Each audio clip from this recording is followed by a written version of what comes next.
ko'rayotganlar. Bizga yashiringanda ularga 5 sekund oldin qizil yonib bo'lgan bo'ladi, to'g'ri?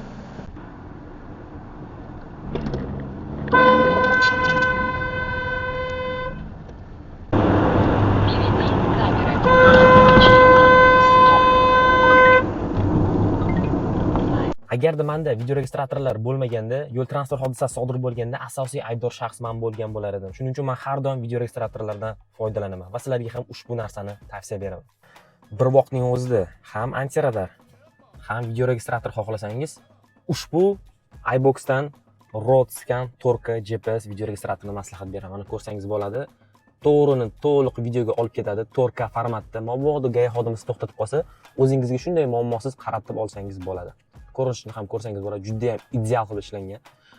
Mabodo uyga kirib ketsangiz, ushbu video registratorni shunday uzsangiz bo'ldi. Sraz olinadi muammosiz. Bu magnitga o'rnatilgan bo'ladi. Ya'ni qo'yish ham juda ham oson. Mana qiyinchilik tug'dirmaydi. Ushbu registratorimizning afzallik joylari nimada? Misol uchun, orqani ko'ruvchi mikro kamera ulasak bo'ladi. 4K Ultra HD formatda oladi, Wi-Fi ga ulanadi. Mana ko'rsanglar bo'ladi. Qolaversa ichidan mana bunday fleshka chiqadi.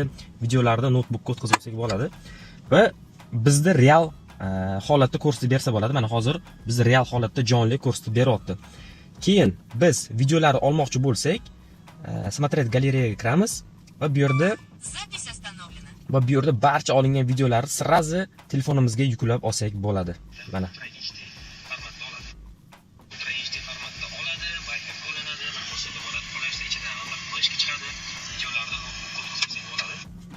va mana загрузить qilsak, bizning galereyamizga tushadi muammosiz.